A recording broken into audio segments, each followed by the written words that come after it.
Ia se vaenga pe ko sidinga la ufea ko la ukala le Samoa le tunupele. Ia se vaenga nga pe ko sidia nga makua le ia le mafukanga le tautai ya e mal makanga ruenga leo. O le amionga le nga fai longo o le musu e sau lungo. E ke le sau loa e me nga ke musu le nga maua ya mafisiti. O fongi fa mo fa pe la fa ko press conference sia kuska le esenga. Ese mawanga. Alu binga na fa mtalanga. Ole mafu angalo ke fa yakule ya tau. Ele olanga ele yango a media ia isa mo and let me set this record straight for the mole ia to sunga ia kom singa angale ai le kauka ia ai mai share maka upule ai le ia sen lango i kong wa ngalanga ko le o pipi uma mai ai makele uma mai ma viwa saisi uma mai si onga o pipi uma mai I le maka upule ala le bingo lo fo metala ai o media Samoa nga la lafi solo e ma sesi nga fia la ku i maka upule ele ai ma sesi ai nga fea rua isa mueru I media ia se au mai runga la nga mori mau le ai ma sesi nga ngo ia maybe sa ko la lafi fa kasi uma maleo tango uie fa ku sa o kiri o kaki wo ai kiri au kele se mea le fikau la le wingo la utala because I've worked my hardest I have worked my hardest fa popo mai male fionga ya le sunga le atu le mo mauli atu lo mai ngai ngol maka pura so o le winga la fa makalanga ai se media ka kaunga ko fia ko ke kau fikuli mai kali ai me ka o real questions o inga fo e determine ai le kai ka inga le leio male feedinga mai o le mo ku fa pea longo ia oso le observa oso I fea ai maua ailanga wangi lan me o ia ile mo le vai maua lalo ma fa sausili ma le fa le ango fa sanga ku lo ma tautai ia la ngai fa ko inga e kangaka e maybe ko kele fa ko inga o ko ia le ko ke corrupt ko ke le fa ko inga o ko manga o manatu lo telo le tunu this is one of the best program e avatua ma fa mangi ngoa le ku ya wala nei ngalo le na vai ngola fo ile tau le o male le la pa ya inga o kuri ya kulongo le ai ngai ua ya nga maua ya me fo ile le o nga maka o ke mai sau so o ai malea sa o ai markala nga fo mai ale fa ya tua press conference sa mo mai al Fesili lo ma fo e kule ya ko matu ya ko isi media le corruptions ai pengifiki ai ko wo ko ke manga ko ke ngofo ilu mo media e sumali e aku ma fa susu aku lau ki ma fa ngo fie aku ya le if you wanna be tough so fa sanga mai le ai ke le yo Fesili o ke ngoma ke ngofo mau ma ko yo look forward al fatar no ngani ko yo look forward ya ai le faina si tatu tu se sia vanua pe pe ko kaya yo pe kauanga e kari kongo yo so kaya o kongo yo so kaya e ko a funanga de piolongo lena ke mo o longo fie me ka de mo ka kukuria mo ia musa yo vai de precisa lena tonwa vai fela le mena tupu ya o le anei fo ile me o tupu tu no ka ko walu o me sa fact ya ma ke fact wai mai na fiuro fo e fa so fifia me sa no programa sa ai vai akunga apia e ya pai mala fai apia e ya ai ke ya le wa o fe o yai o fe ngi wa yai lena na we ngol tala o tatu fa penale le o le time fo i male look forward male ta utangata lenga ama ka ua roi kangaka e ka kau fo ilanga leave up mai o tou ia fa ta pena mai lungo fa tal noanga e tata wa ono tou ona ina tou fa matalanga ale tou tala na le ona tou o vatu se ta mai singa mai fa ngonga ai le se me ki le ai sa o le la to lenga o ai ngali tai au mai ale file vai malu lo no winga le o yete tu ngo kai au so ska fa karngo ai le ngai le ka ko vai kai au ai fa karngo mai le press conference e sa lo press conference tai au le media tai au ale komsinga o longa loa ole atato walo fo ile va ale ana nota musu ai fo yo ai ole no ta ingana no mana o e mo se no le so ngofone lenga okay loa at any time soon if I may for a press conference ale ma media sa mo ai no mana o se mo mesi tato wano ai se sila mai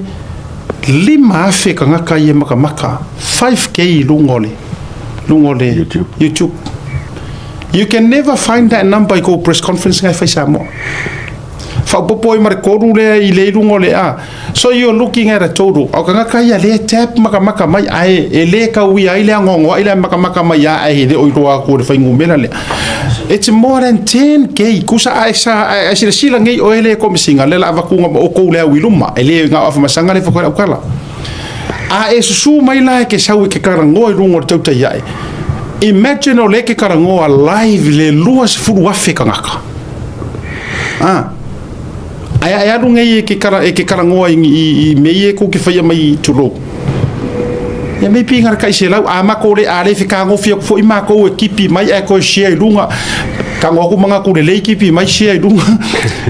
Pa televi wa sa bana tulele. E ke le fo ia vi wa sa pai mala fa. O le tu ala la le avatu. Mo o tou o CEO le karangoa whara o ike lea kua. Ele na o le mtanga ruengo leo. Ai a tou fia mana o e wha leo kele la kou mau. Ma wha ai loa I le lalolangi. Fua o kou ngā ruenga. Make time ko kio mai runga tautai ai. A whainga mako fisoasoangi e wha kule maa loa ma wha karikongu lea kungu. Ora ngā. O le credibility le ngā pokala merengi ale tau e tau e vatu I fo I monisi le ngā o makanga ruenga leo le mati faso tu I fo le makanga ruenga uma awe ke Fefe e mafua nga Fefe e ke le lava ka penga mo le ngā ruenga o vala winga o se apa ngore le e fa popula mai ele le ka mai male le o lo ke na singa le makanga luenga ora ko nga iluma ya masi la so ka inga makaka samo o le kai mi shine night e kai mi shine mai ele CEO por CEO por fai pule por miska po ai lava kai mi Fefe e maro wa ko kala ki ko sa a fe ke maro lo ai le sa me ma foi o mo mo kai ka mo fie mo la mo foi le ka o ko le I la ko le le fai le mele fai mo la ngo le mo mele fai this ke mi this is ke mi e ka fa ali mo lo ka mai mo poko e ke sa wo ilua e fai no la ko ma ngai o lo me ngai fai. Exactly. Sisi la, te mai a tulo, o te mai a le keiso si tau so le fionga tu mo va e vili. O ke fia mai a le keiso ko mo va e vili e fai mo fa ke kai ngone media. Tau te sila fia. Ola le upu markala nga fai mai sia kamari. E ta pipi. Never trust him. Or kama a olo. Or kama, or kangaka, le kau foi sau foi lele, mana tua mai foi la. Ya isi kangaka mai please don't ever ai mana tua mai. Se o tatou e fa pea e testi kau ke testinga I le vai. Ala le winga o fo metalang. Au nga so ka ia kua o vetu tu mo va e vile. Waka kau fai so wa ngo no ngor tu te ya ela u fio. Iyo, a fio mai langa e se a Fesili a arkivi kasi kivi koru mai si kivi. E se a ma u Fesili mali akau. A ore kele o ma Fesili. E lengi Fesili mai a ma ua o Fesili a le aku. Mo le se nga ore ma ngai nga ka Fesili. Tau te sila fia. Mo o tau fa lau tele le matala. onga ore ko akele o followers ole ma porkalami ma ke oko inga mai ai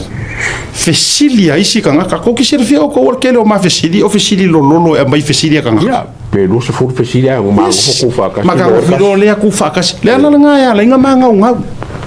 ele o kele la not so much fa pia o wala u fa karango mai ai la u fa karango o le ngau ka inga se a vaku Fesili le ku ulenga o le ku nga paro ka inga o ko le lai vai foi la nga ngangi ko ala fionga la au le mari ko sunga la au ale maleto a fio mai au ke lo or kanga kapiko I pisi ale ya a sa fa ngolo ko e fai atu lo ai so se taimi ma foi sia le anga la ngonga le fa ka ua o leo o tangata denga anga va ko va penga a fai mo fai e pare mia e la au di mari ko fa ngo melon kai e kakau isi o umama como singa o mo que le kai la point la le o vatu wa tele le pa inga ne tenei tele o la ulu ina vatu fo I le fionga fe lo tu sel pale mia sa yai ke le lopenga o ya anga fili ya u email ya o ngai le ya u se direct email ya anga fili anga o official le o le email nga europea ku o kama ila mai ka I le a wa io ka vai como fai e soka ele o se si ku se I fai le check and balance pe mongi ngai upu o ko ile ang wa ma Fesili nga mali atu ewe ya au fiu foi o male la pa inga sole ma ko io o passo ele ai ma se si o fa pe okay la suilar ka poina fatek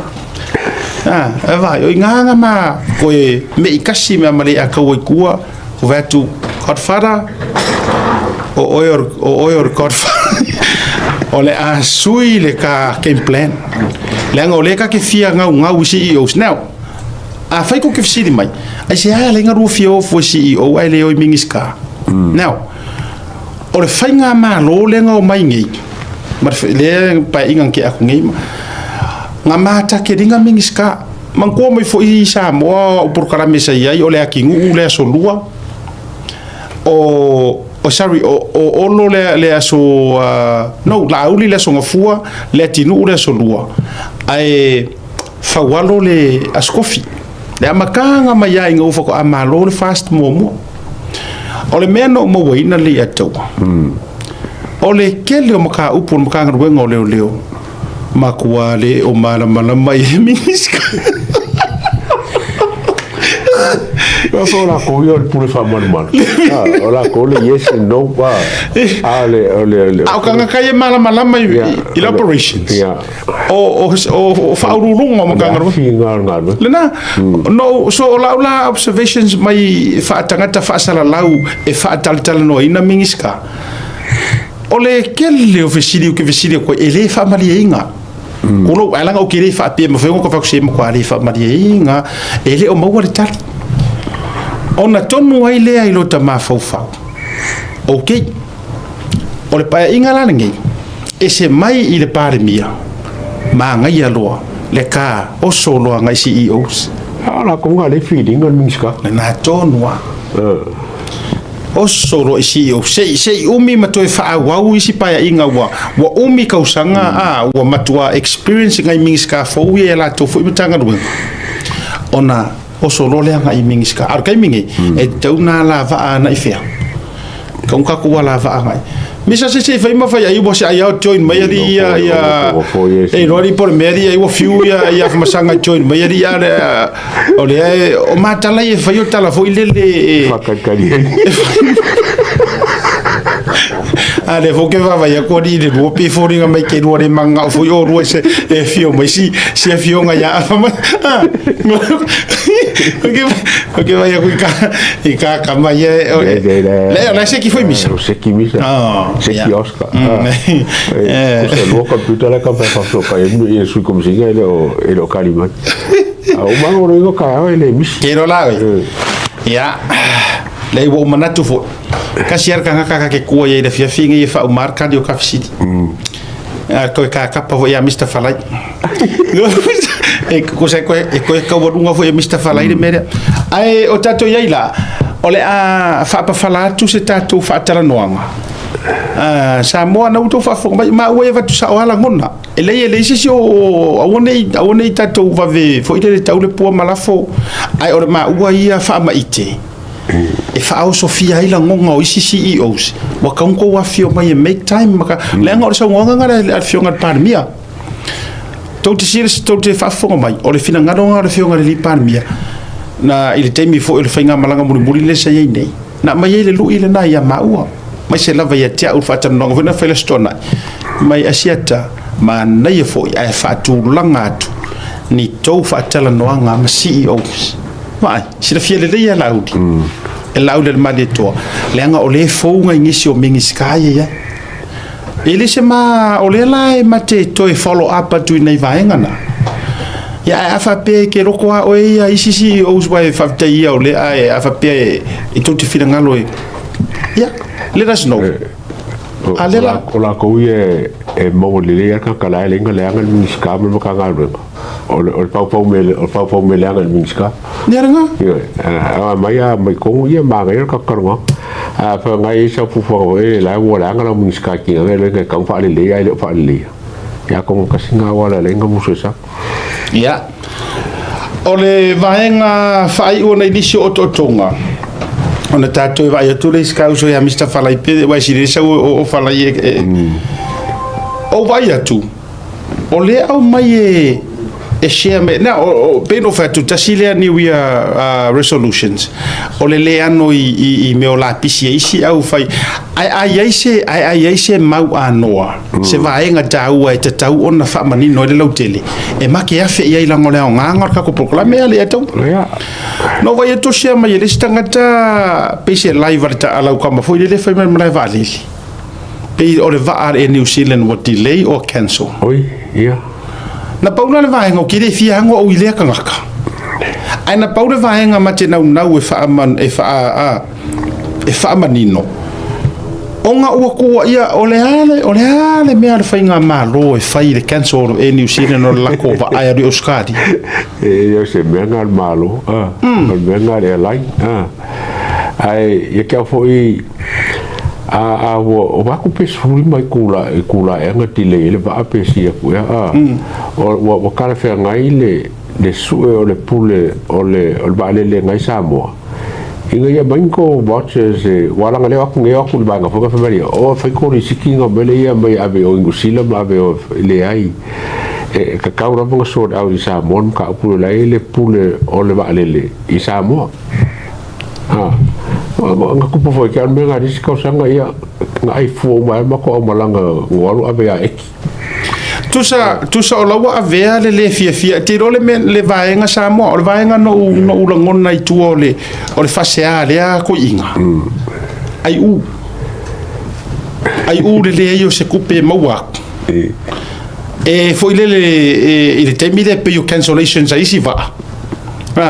e cancel foi lele o nga mawale o lau voucher e fua fai lo mamau a fa pe o tangata ye no me se vai e mawala le hotel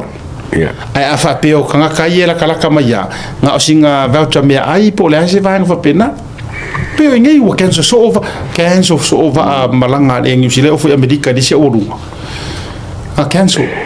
Ora winga le no tofa ya to e o rua peno vatu a sa wale loto le nga o te ofo o nei tangata le carry on mai o nei mea fa pene loa firu onu